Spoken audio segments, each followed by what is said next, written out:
अहो मंडळी, ऐका ना, चटकदार असं आवळ्याचं लोणचं आहे. इन्स्टंट लोणचं आहे, म्हणजे लगेच मुरणार 1 ते 2 दिवसात. पण टिकणार किती? 2 ते 3 वर्ष आरामशीर टिकणार. तर असं झटपट मुरणारं 2-3 वर्ष टिकणारं हे आवळ्याचं लोणचं शेवटपर्यंत नक्की बघा. नमस्कार, मी मधुराज रेसिपी मराठीमध्ये तुम्हा सर्वांचं खूप खूप खूप मनापासून स्वागत. आवळ्याचं इन्स्टंट लोणचं करते. लोणचं इन्स्टंट मुरणार पण टिकणार 2 ते 3 वर्ष, याची खात्री मी तुम्हाला देते. इतकी बहारदार आणि मस्त रेसिपी आहे. काय होतं ना, आवळे जेव्हा वाफवून तुम्ही लोणचं करता ते मुरतं पटकन, पण त्याला बुरशी पटकन येते. या पद्धतीने आवळ्याचं लोणचं करा, तुम्हाला गॅरंटी देते बुरशी तर येणार नाहीच आणि दीर्घकाळ टिकणार. तर सगळ्यात आधी अर्धा किलो आवळे घेतले, पाणी घालायचं आणि आवळे स्वच्छ धुवून घ्यायचे. आवळे की नाही इथे स्वच्छ धुवून झाले. आता त्यातलं पाणी पूर्ण निथळून घेतलं आणि आता हे सुती कापडावर असे काढून पूर्ण कोरडे करायचे. ओलसर अजिबात ठेवू नका, पाण्याचा अंश राहिला तर त्याला बुरशी चढणार. छान कोरडे करून घ्या. आता या कच्च्या आवळ्याच्या आहेत ना, तुम्ही आवडीप्रमाणे फोडी करू शकता, पण मी चक्क किसून घेते. किसल्यामुळे लोणचं पटकन मुरतं आणि आवळा छान टणक असला ना की पटपट किसलाही जातो. असं काही फार एफर्ट लागत नाही. हे बघा, चला याच प्रकारे सगळे आवळे किसून घेते. अर्धा किलो आवळा किसायला फार फार तर 10 मिनिटाचा वेळ जातो, त्यापेक्षा नाही. आणि तुम्हाला मी म्हणलं स्लायसर घ्या, बटाटा स्लाइस करतो त्याच्यातून स्लाइस करा किंवा बारीक तुकडे करून घ्या, जसं आवडेल तसं. चला आता आवळा छान किसून झाला. हे बघा, असा हलका जाड जाड आणि लांब किसायचा. आता कुठलंही लोणचं करा, सगळ्यात पहिली आणि महत्त्वाची गोष्ट तुम्हाला सांगते, मीठ भाजून घ्यायचं. आता हे अर्धा किलो आवळे तर 2 टेबलस्पून मीठ पुरेसं होतं. हे बघा, रंग बदलायची गरज नाहीये, पण मिठामध्ये जो पाण्याचा अंश असतो ना, हा काढून टाकायचा. हे बघा, असं चटचट आवाज येतो, म्हणजे त्यातलं पाणी आहे त्याचं बाष्पीभवन होतं. आता गॅस बंद करते. हे बघा, मीठ उडते. आता हे भाजलेलं मीठ हलकंसं थंड करून घ्यायचं. हलकं नाही, पूर्ण थंड करा, पण ही अगदी महत्त्वाची स्टेप आहे.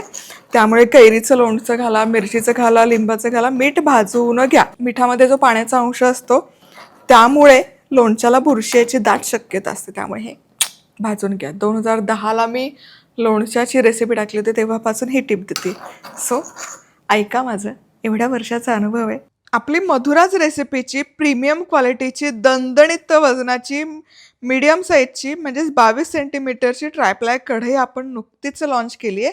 madhurajrecipeclub.com या वेबसाईटवर खरेदी करू शकता किंवा व्हॉट्सअप नंबर दिलात. चला, मीठ तर भाजून झालं, पण लोणच्याचा मसाला करायचा आहे, तर काय काय साहित्य लागतं ते बघूया. अर्धा चमचा मेथीचे दाणे, 1 टेबलस्पून बडीशेप, 1 टेबलस्पून अख्खे धने, 1 टेबलस्पून मोहरी, 1 टेबलस्पून जिरे, यासोबतच अर्धा चमचा अर्थातच हिंग आणि आपलं मधुराज रेसिपीची बॅडगी मिरची पावडर. चला आता आहे ना, सगळ्यात आधी त्याच तडका पॅनमध्ये हे सगळं घालते मी एक एक.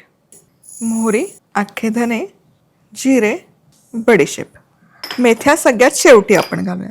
मिसळायचं आणि खूप करपवायचं नाही, हलकंसं छान सुवास तरवळेपर्यंत भाजून घ्यायचं. हे बघा, मोहरी काय फक्त तेलातच फुटते असं नाही, असं त्याला उष्णता लागली. काय असतं ना, मोहरीमध्ये पाण्याचा अंश असतो, त्याला जरा जरी उष्णता लागली तरी त्या पाण्याला बाहेर यायचं असतं, त्याचं बाष्पीभवन होतं. मोहरीवरचं काळं टर्फल आहे ते फोडतं आणि बाहेर येतं. बघा, भारी वाटतं, ही मोहरी अशी फुटताना ऐकायला भारी वाटतं. आता मसाला छान भाजून झाला. तुम्हाला जसं म्हणाले, अजिबात करपवू नका. गॅस बंद करते. आता गॅस बंद केला, यामध्ये मेथीचे दाणे घालूयात. ही कढईची उष्णता आणि ही भाजलेल्या मसाल्यांची उष्णता हे मेथी भाजण्याकरता पुरेशी पडते. आता हे पूर्ण थंड करून घेऊया. आता यामध्ये अगदी बारीक चिरलेले हिरवे मिरचीचे तुकडे घालते, नाही घातले तरी चालेल. 7 ते 8 हिरव्या मिरच्या मी इथे घेतल्यात आणि कमी तिखट आहेत. आणि पुन्हा सांगते, नाही घातलं काही हरकत नाही, पण ते दाताखाली मिरची आली ना या लोणच्यासोबत, मस्त लागतं. यासोबतच हळदीने लोणचं टिकायला मदत होते. हे भाजून घेतलेलं मीठ सगळं घाला आणि अख्ख्या लिंबाचा रस. किती स्क्विझर वापरलं ना तरी ते सगळा रस काढतच नाही, ते असं हाताने पिळून घ्यावंच लागतं. आता लिंबाच्या रसाऐवजी व्हिनेगर असेल तुमच्याकडे तर व्हिनेगर वापरा, पण सगळ्यांच्या घरी व्हिनेगर नसतं, म्हणून मी लिंबाचा रस वापरते. आता हे सगळं व्यवस्थित मिसळून घेऊया. आता हे भाजलेले मसाले मिक्सर जारमध्ये काढूयात, हलके थंड झालेत. चला आता याची पूड तयार करूयात. चला, ताज्या लोणच्याचा मसाला तयार आहे. ताज्या ताज्या मसाल्याचा असा कमाल सुवास तरवळतो, तुम्हाला सांगते. लोणचं आहे, दीर्घकाळ टिकायला पाहिजे, त्यामुळे त्यामध्ये थोडंसं तेलाचं प्रमाण जास्त लागतं. तर 1.5 कप तेल इथे मी गरम करायला ठेवलं आणि कडकडीत गरम करून घेतलं. हे बघ, तेल असं कडकडीत गरम झालं की गॅस बंद करायचा. यामध्ये हिंग आणि हा जो आपण मसाला तयार केलाय लोणच्याचा मसाला घालायचा. गॅस बंद केल्या. या लोणच्याच्या मसाल्यासोबतच 3 चमचे आपली बॅडगी मिरची पावडर मधुराज रेसिपीची madhurajrecipe.club.com वर जाऊन खरेदी करू शकता. याने ना पदार्थाला रंग सुरेख येतो आणि तो तिखटही होत नाही. गॅस बंद आहे बघा. आता हा आपला लोणच्याचा मसाला तयार आहे. आता हे गरम गरम तेल असताना अजिबात घालायचं नाही. पूर्ण हे थंड करायचं लोणच्याचा मसाला, मगच आपण ते लोणच्यावर घालूयात.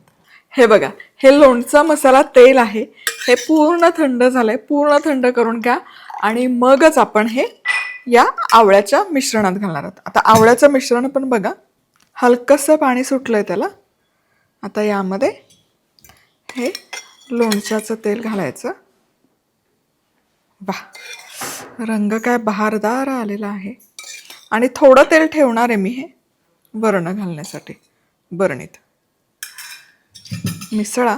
काय दिसतंय बहारदार. हे ना 1 दिवस तुम्ही ठेवा, लगोलग मुरतं, फार वेळ लागत नाही. आणि 1 दिवस नाही म्हणजे सकाळी केलं आणि संध्याकाळी पण तुम्ही खायला घेऊ शकता. पण दिसतंय काय बहारदार, मस्त एकदम. आणि जसं मुरतं ना तसं हे चवीला आणखी भारी लागतं, तुम्हाला सांगते. वा वा वा.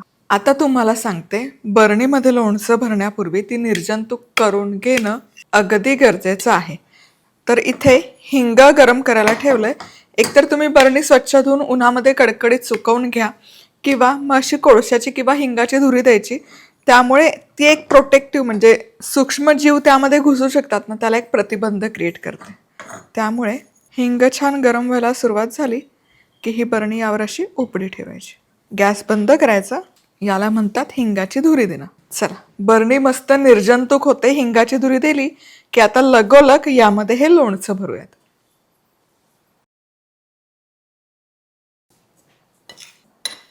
चला, लोणचं बरणीमध्ये छान भरून झालं की तुम्हाला दाखवलं ना मी तेल थोडंसं ठेवलं होतं. या तेलाची पण लेअर घातली ना, म्हणजे एक तेलाचा थर दिला तरी बाहेरचे जे सूक्ष्मजीव आहेत ते त्यामध्ये जात नाहीत आणि त्याला एक प्रतिबंध निर्माण करतात.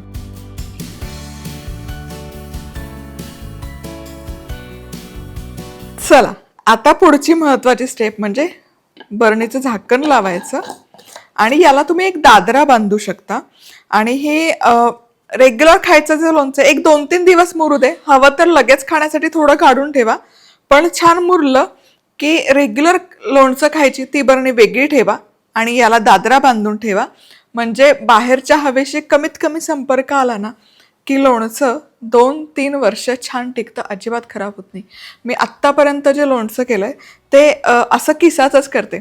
3 वर्षापर्यंत छान राहतं. जितकं ते मुरतं हे आवळ्याचं लोणचं तितकं इतकं खरपूस लागतं, तुम्हाला सांगते. चव त्याची वाढत जाते. चला, आता सांगायची गरज आहे का? रेसिपी आवडली तर लाईक, कमेंट, सबस्क्राईब. पुन्हा भेटूयात. तोवर मस्त राहा, खुश राहा, आनंदी राहा. सगळ्यात महत्त्वाचं, खात राहा.